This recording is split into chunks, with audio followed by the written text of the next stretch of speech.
Innal hamdalillah nahmaduhu wa nasta'inuhu wa nastaghfiruh wa na'udzu billahi min syururi anfusina min sayyiati a'malina. Man yahdihillahu fala mudhillalah wa man yudlil fala hadiyalah. Asyhadu an la ilaha illallah wahdahu la syarikalah wa asyhadu anna Muhammadan abduhu wa rasuluhu alladzi la nabiyya wa la rasula ba'dah. Sallallahu wasallam alaihi wa ala alihi wa sahbihi wa man tabi'ahum bi ihsan amma ba'd. Babul hathi alal khusyu'i fi sholati, halaman 103. Bab anjuran khusyuk dalam sholat.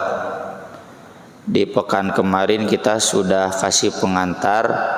Khusyuk itu artinya tunduk, baik secara fisik dan tentunya juga secara batin.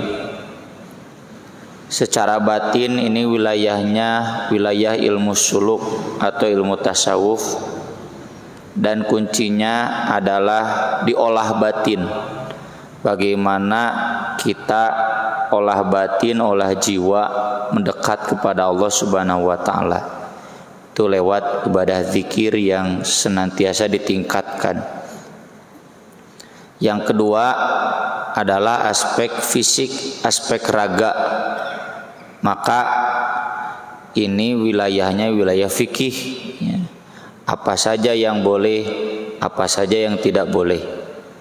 Dan karena Bulughul Maram ini kitabnya kitab fikih, maka dalam kitab ini hanya akan dibahas aspek-aspek khusyuk dari aspek fisik, ya, hal-hal terkait kekhusyuan dari aspek fisik, dan tidak sedang dalam posisi membahas bagaimana kita mendekat dengan hati kita sampai intim dengan Allah Subhanahu wa taala. Itu di wilayah ilmu akhlak, ilmu suluk atau ilmu tasawuf. Hadis yang pertama nomor 251, an Abi Hurairah radhiyallahu an qala naha Rasulullah sallallahu alaihi wasallam an yusalliyar rajulu mukhtasiran. Rasulullah sallallahu alaihi wasallam melarang seseorang salat sambil bertolak pinggang, ya, di sini berkacak pinggang. Muttafaqun alaih, disepakati kesohihannya. Walafdhu li Muslim, dan redaksinya riwayat Muslim. Wa ma'nahu, maksudnya adalah an yaj'ala yadahu ala khosirati, meletakkan tangannya di pinggangnya, ya. Jangankan sholat, Pak, coba Bapak ngobrol dengan orang lain sambil bertolak pinggangnya, kan balaga, ya. Nggak ada unsur khusyuknya, ya. Kemudian yang kedua, wafil Bukhari an Aisyah, riwayat Bukhari dari Aisyah. Kalau tadi dari Abu Hurairah, kalau sekarang dari Aisyah radhiyallahu anha, anna dzalika, sesungguhnya itu fi'lul Yahudi fi sholatihim, perbuatan orang Yahudi dalam sholat mereka. Para ulama sepakat kalau seseorang sholat seperti ini maka sholatnya batal, ya. Kan sholat wajib meletakkan tangan di atas dada, ini masa begini, ya. Batal sholat yang seperti itu. Kemudian hadis berikutnya yang ketiga dari Anas radhiyallahu an, anna Rasulullah sallallahu alaihi wasallam qol idza quddimal asya, bukan isya, quddimal asya'u, apabila makan malam sudah dihidangkan, fabda'u bihi, maka mulailah makan, qabla an tusallul maghriba, sebelum engkau sholat maghrib. Muttafaqun alaih, disepakati kesohihannya. Tapi ini kalau kita telusuri semua riwayatnya, Pertama, ada keterangan di riwayat lain dan kamu merasa payah, ya, lapar. Yang kedua, ada dalam riwayat lain dan kamu di siang harinya saum, ya. Jadi dipadukanlah, ya saum, ya lelah, ya. Saya kebetulan saumnya oleh Pak Haji sudah dihidangkan dan saya tidak makan dulu. Itu bukan berarti saya tidak mengamalkan sunnah ini, ya, karena saya tidak lelah. Insya Allah dugi ke jam 8 setengah 8 mekiat, ya, karena sudah biasa alhamdulillah. Dan kalau sedang sehat, kalau tidak sedang sehat mah ada malah saum, ya. Sudah bebekalan makan di rumah. Jadi hadis ini jangan dipahami secara tekstual di hadis ini saja. Kalau dipahami secara tekstual di hadis ini saja, nanti berkembang fikih. Setiap waktu sholat yang bentrok dengan jam makan, maka harus makan dulu. Duhur kan jam makan, ya, makan siang, makan dulu. Maka selamanya dia tidak akan pernah sholat berjamaah, karena salah paham, ya, gagal paham nih, galpok, gagal fokus, ya, salpok, salah fokus hadis, ya. Jadi hadis ini sekali lagi berlaku bagi yang kecapean, kelelahan, butuh makan, ya, apalagi dia saum, maka sebelum sholat dahulukan makan agar sholatnya khusyuk. Ya, urang mah da makan teu makan lagi teu khusyuk. Teu ngaruh.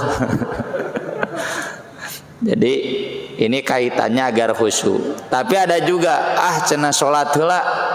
Kenapa sholat dulu ngarah makan khusyuk? Nah, jadi dia mementingkan makan. Teungeunah cenah makan belum sholat teh enggak enak. Ai kitu mah geus sholat bebas cenah makan teh gitu. Ya intinya bukan di masalah mana yang lebih enak, ya, tapi apakah kita kuat sholat dulu atau tidak. Kalau tidak kuat sholat dulu, makan dulu. Kalau kuat sholat dulu, ya tentu sholat dulu, ya. Dalilnya kan pernah kita bahas. Memang nggak ada di buku Marom, tapi sering saya singgung. Nabi SAW sedang makan motong daging. Makannya daging kan orang Arab itu, Pak, Syekh Arabnya mun ka Garut. Dulu ketika saya di Garut, nu ngaranna kambing satu teh habis oleh sendiri. Syekh Arab tanya. Urang mah pan sabaraha urangeun, lieur atuh da. Meureun kuat doana jadi moal darah tinggi.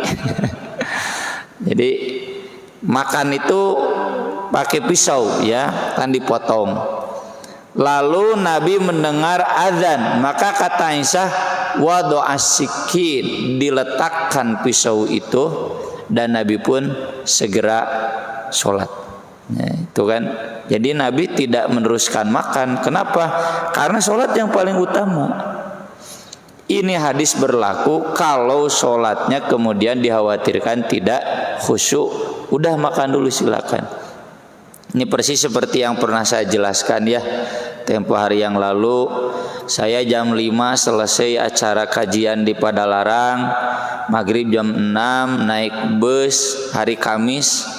Biasa setengah 6 sudah turun di Pasir Koja, paling telat jam 6 kurang 5 kurang 10 itu sudah datang ke rumah.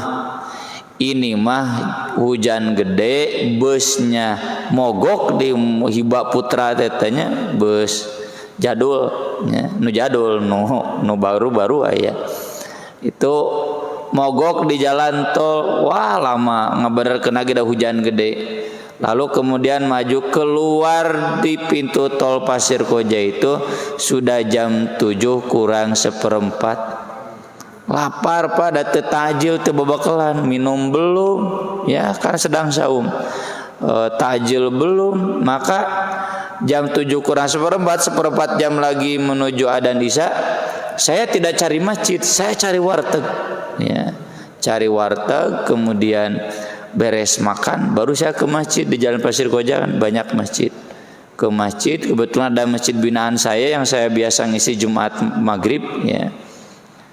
Pas rakaat kedua itu sudah adzan Isya ya, terus we. Kemudian beres jamaah juga bertanya ya, beres adzan cenah Ustaz di mana cenah kakara salat, kan suaranya dikeraskan kan salat maghrib dongengkeun gitu. Dan itu boleh. Saya tidak mendahulukan sholat maghrib meskipun waktu sedikit lagi karena darurat ya. Dan itu alhamdulillah baru terjadi sekali selama hidup saya dan jangan pernah terjadi lagi kalau bisa ya. Tergantung Allah, takdir Allah, tapi sebisa mungkin tidak boleh terjadi lagi. Jadi sesekali ya. Artinya kita memprioritaskan kehusuan sholat, bukan kehusuan makan.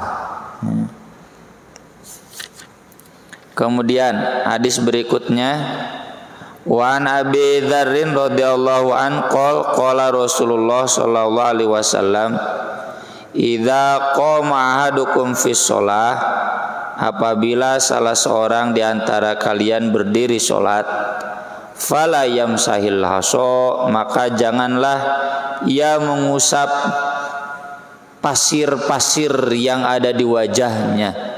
Atau yamsahil haso itu pasir yang ada di tempat sujudnya, kikituan. Atau begini ya, mengeras. Fa innar rahmata tuwajihu, karena rahmat sedang menghadapinya. Jadi kalau dia begini-begini ya, maka itu berarti dia menghilangkan rahmat Allah ya, menghilangkan konsentrasi, dan itu menghilangkan rahmat Allah. Rawahul khamsah bisnadin sahih, riwayat 5 imam dengan sanad yang sahih. Wa zada Ahmad, dan Imam Ahmad menambahkan wahidatan auda, sekali boleh. Dalam riwayat Ahmad kata Nabi SAW sekali atau tidak sama sekali. Nah ini yang jadi fikih yang kemarin kita bahas di salah satu pertanyaan. Bagaimana batasan boleh bergerak di luar gerakan sholat itu? Ya, para ulama yang saya baca tidak ada batasan nominalnya, 2 kali, 3 kali, 4 kali. Cuma yang jelas sepakat jangan banyak bergerak. Ya, kalau ini seseorang sudah banyak bergerak, tidak cicing, udahlah itu mah suruh balikan lagi sholatnya. Nggak benar. Kalau sesekali ya, wahidatan di sini yang saya pahami sesekali, silakan. Kalau memang terasa mengganggu, misalkan pasir yang ada di wajah getek atuh, sudah ngeganggu, boleh dilupitukan ya. Atau hal-hal lainnya yang sekiranya mengganggu kehusuan sholat, sekali cukup. Kalau tidak lebih baik tidak, khawatir kemudian jadi banyak bergerak ya. Dan ini memang tidak sampai membatalkan sholat, tapi mengurangi rahmat yang turun di balik sholat ya.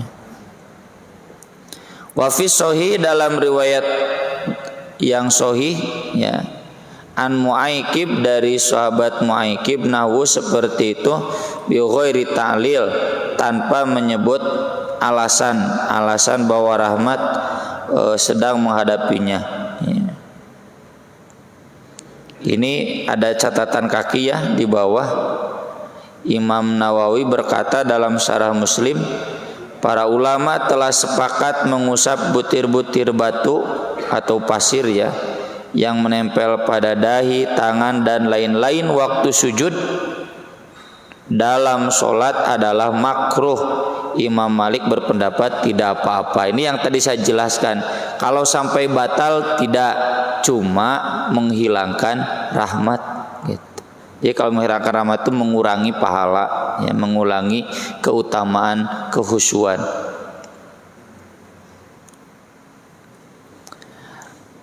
Kemudian hadis nomor 256, wa an Aisyah radhiyallahu anha qalat, sa'altu Rasulullah sallallahu alaihi wasallam anil iltifati fis shalat. Aku bertanya kepada Rasulullah sallallahu alaihi wasallam menoleh dalam salat, ngaliuk atau ngareret, ya. Ngareret makan matanya aja begini teh begini gitu. Nah, itu iltifat atau begini, ya.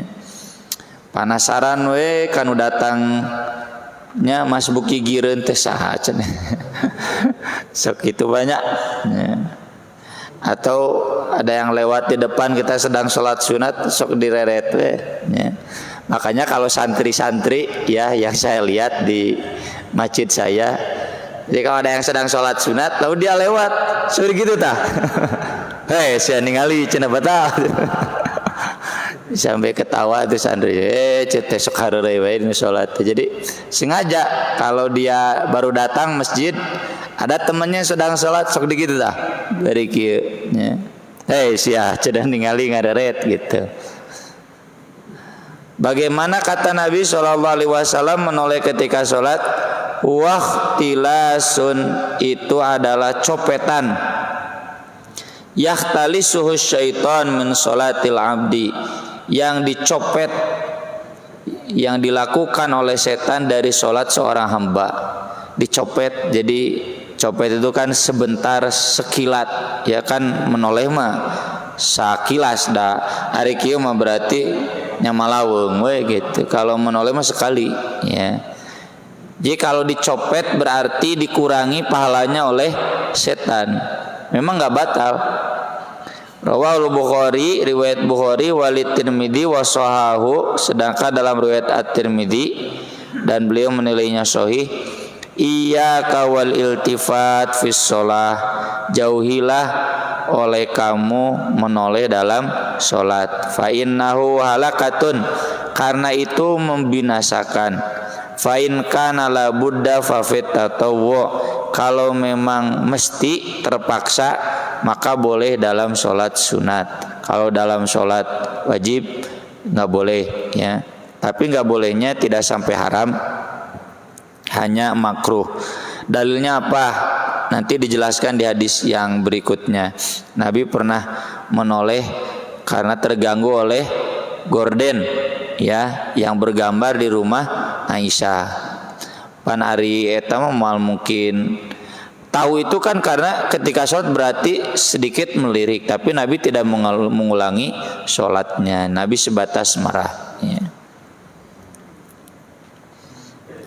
Ini ada keterangan, ya, di footnote nomor 3. Hal ini bila tidak ada keperluan. Bila ada keperluan tidak apa-apa, sebagaimana yang dilakukan oleh Abu Bakar radhiyallahu an dan sahabat-sahabat lain.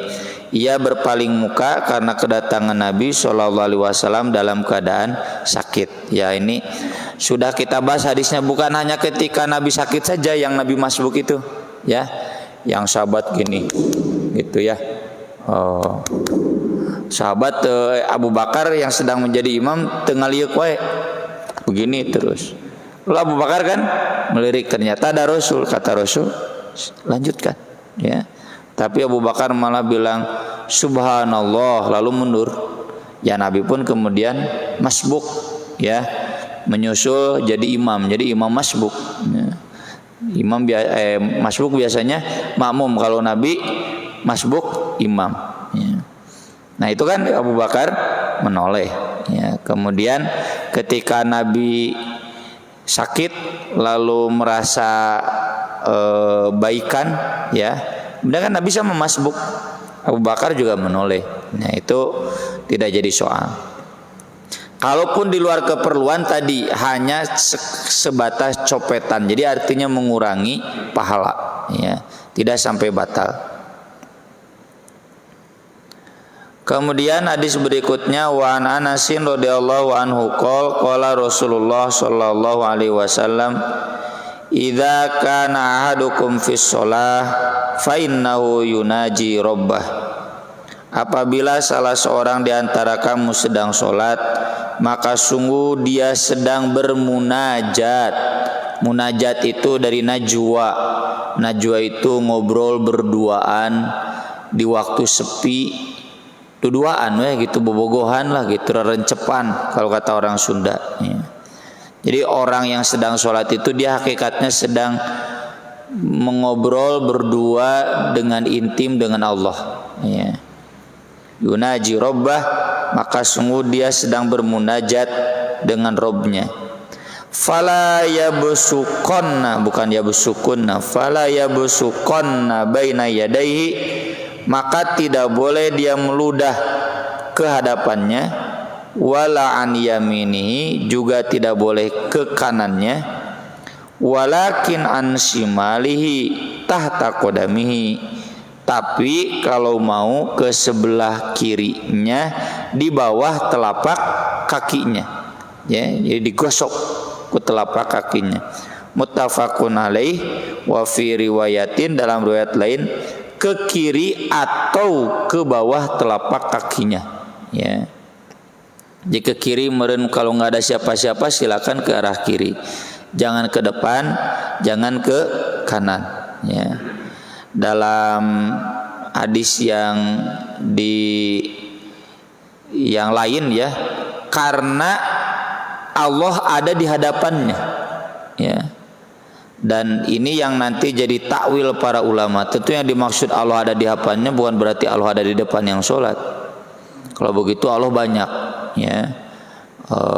Yang dimaksud adalah karena tadi rahmat ada di hadapannya. Kalau dia meludah ke depan itu sama dengan menghilangkan rahmat, seperti tadi menghilangkan pasir, ya, yang ada di wajah. Atau ke sebelah kanan juga nggak boleh.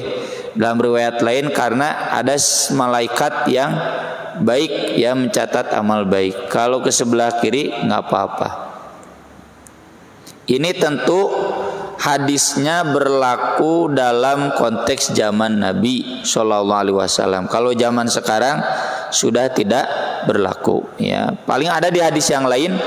Kalau tidak bisa, kata Nabi begini, Nabi ngambil sobekan kain, sapu tangan,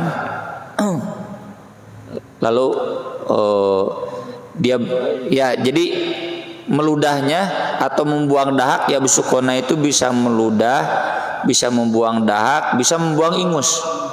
Pokoknya semua yang ada di daerah THT, ya.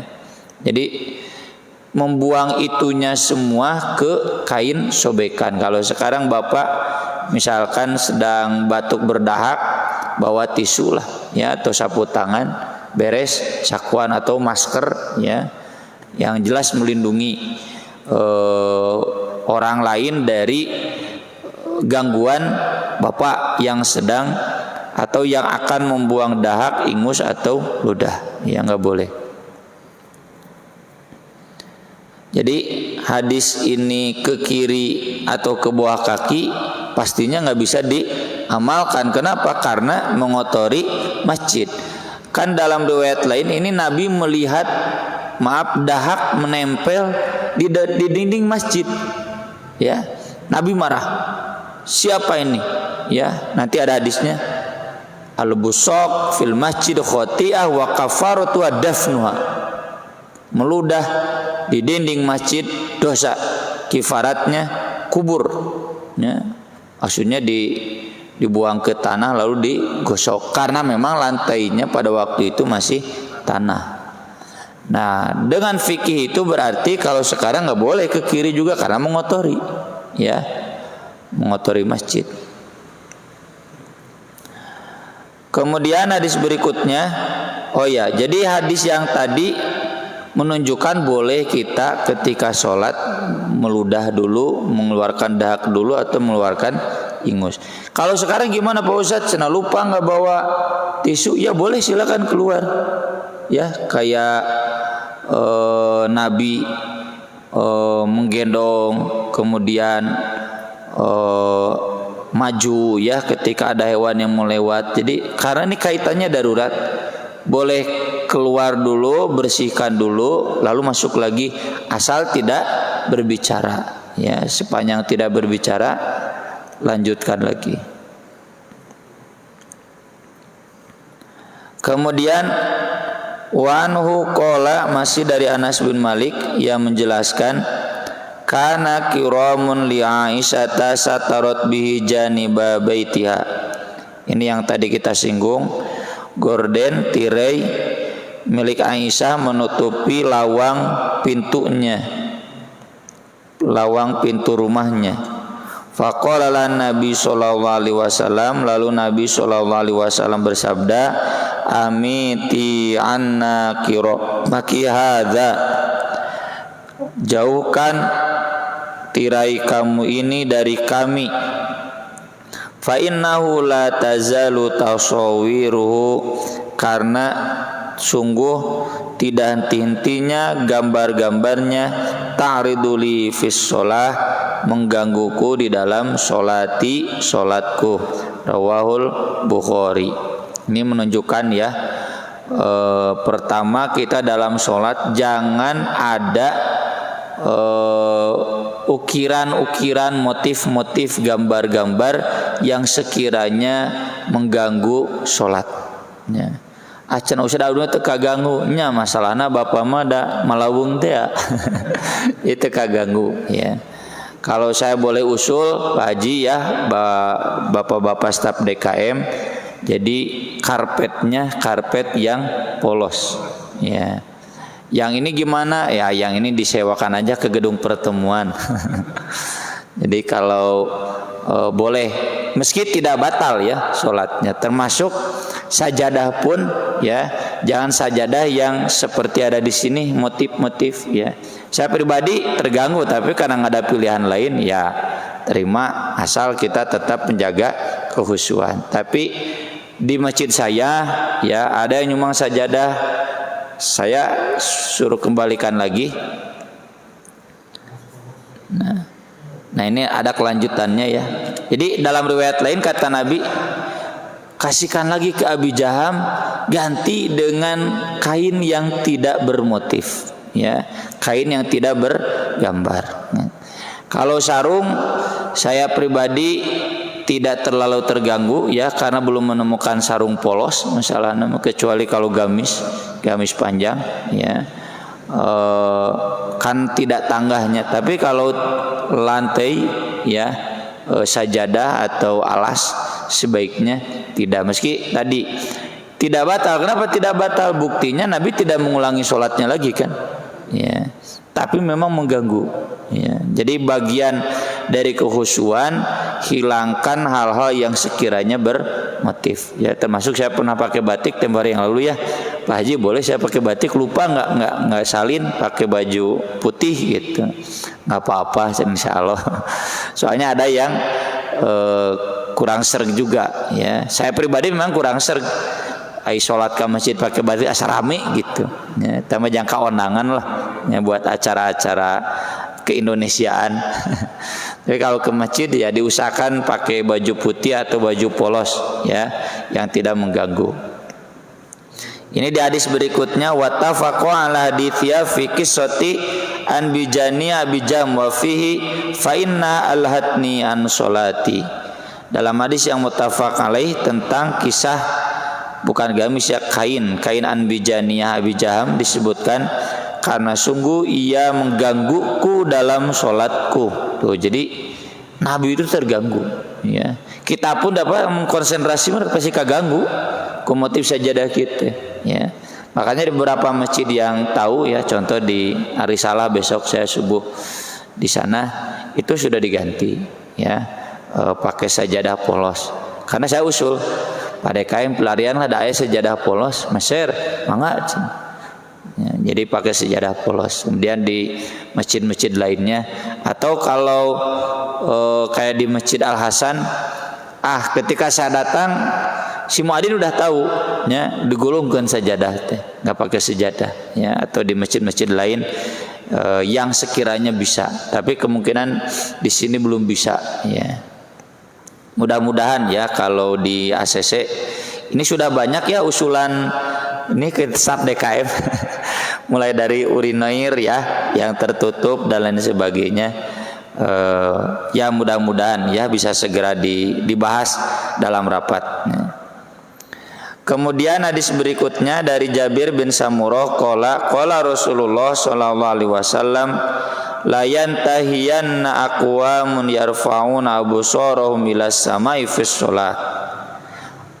hendaklah orang-orang berhenti memandang ke langit di waktu sholat, aula tarji'u ilaihim, atau pandangannya tidak akan kembali kepada mereka, atau lolong siah cenah gitu nya mun bahasa bobotoh mah.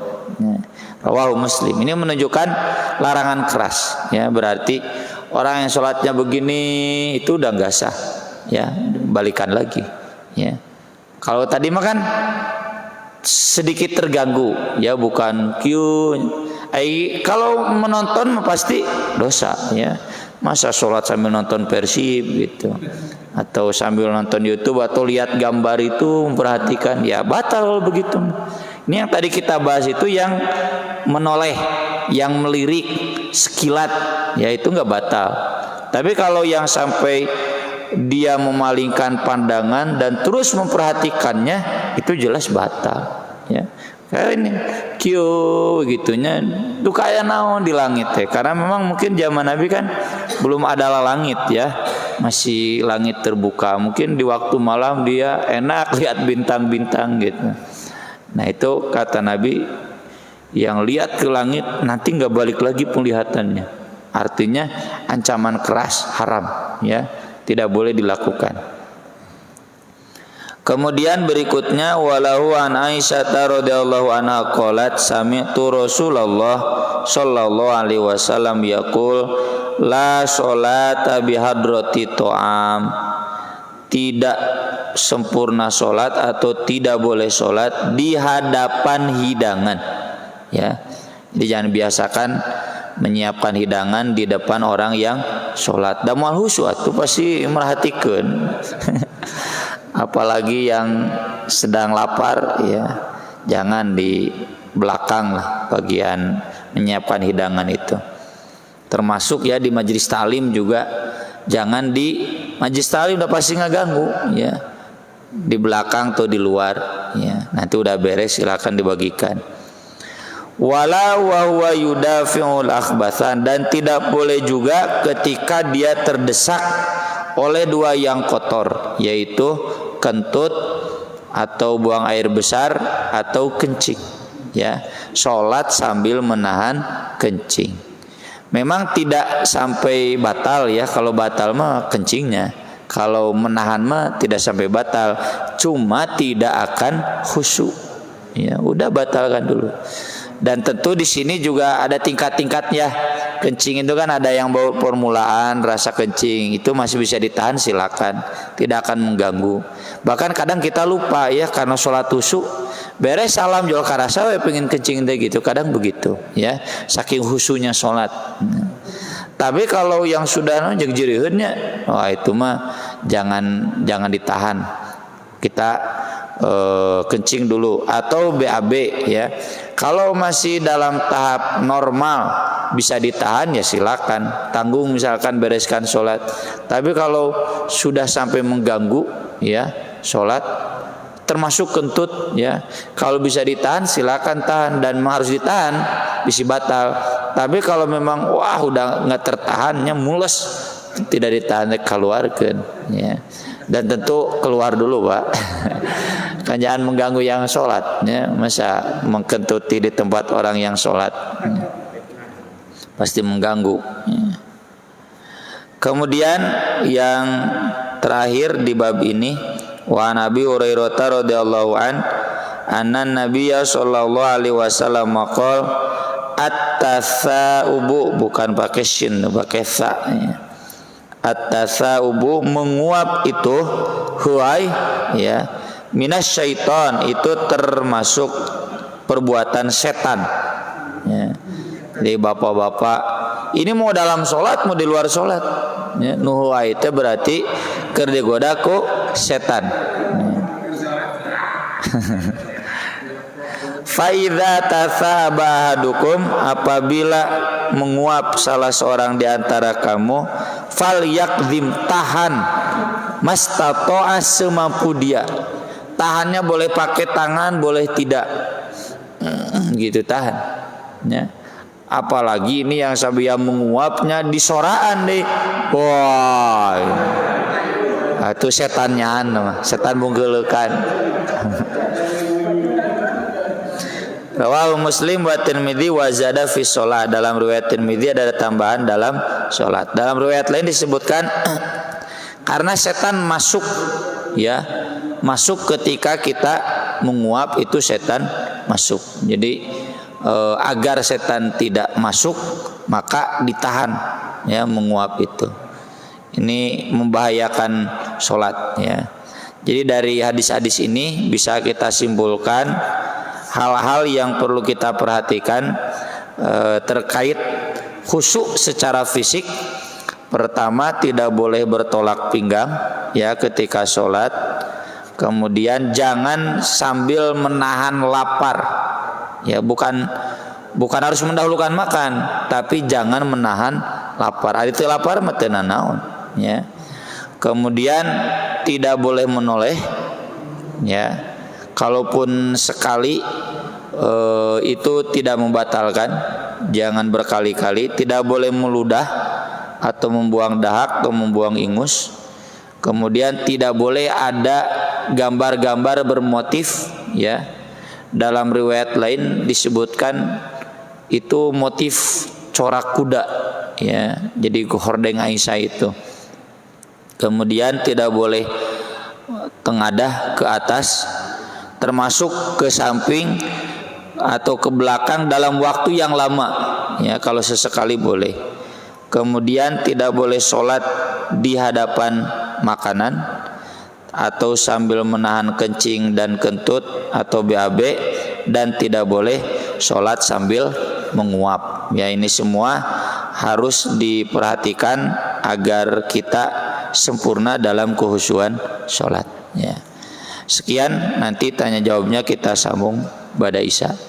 Aku lo qauli hada wa astaghfirullah li wa lakum. Subhanakallahumma bihamdika asyhadu an la ilaha illa anta astaghfiruka wa atubu ilaik. Wassalamualaikum.